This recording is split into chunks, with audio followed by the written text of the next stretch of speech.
Hello বন্ধুরা, ভাপা ইলিশ সবাই খেয়েছেন, ভাপা রুই কে কে খেয়েছেন? তো দেখতে পাচ্ছেন এখানে অনেক কিছু উপকরণ নিয়ে নিয়েছি, সব কিছু পিষে নেব। ভিডিওটা শেষ পর্যন্ত দেখবেন, কেমন হয়েছে অবশ্যই জানাবেন।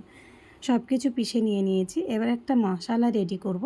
টিফিনে আমি ঢেলে নিয়ে নিয়েছি, এর মধ্যে একটা সিগারেট মশলা আমার আগের থেকেই ছিল, গরম মশলা দিয়ে দিলাম, লবণ দিয়ে দেবো, হলুদ গুঁড়ো আর দিয়ে দিয়েছি লঙ্কা গুঁড়ো, পরিমাণ মতো তেল দিয়ে ভালো করে মিক্স করে নেব। যারা নতুন চ্যানেলে ভিডিওটা দেখছেন অবশ্যই চ্যানেলটা সাবস্ক্রাইব করে দেবেন প্লিজ। এবার মাছের গায়ে খুব সুন্দর করে মাখিয়ে নিতে হবে, কেননা আর সুযোগ পাবেন না একে নাড়াচাড়া করার।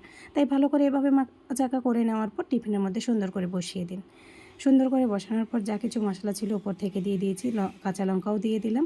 এবার আমি গরম ভাতের মধ্যে মাঝখানে খুব সুন্দর করে টিফিনটাকে বসিয়ে কভার করে দেবো। উপর থেকেও ভাত দিয়ে দেবো, এভাবে ঢেকে কভার করে আমি 10 থেকে 15 মিনিট আঁচ করে নিয়েছি, একদম স্লো আঁচ। তো দেখুন টিফিনটা খোলার সঙ্গে যে একটা সুগন্ধি বের হলো, সেটা দেখে তো আমার সঙ্গে সঙ্গে খেতে খুব ইচ্ছা করছিলো। এভাবে গরম ভাতের সঙ্গে খুব জমবে, তো অবশ্যই একবার ট্রাই করুন। দেখুন কতটা নরম হয়েছে মাছটা।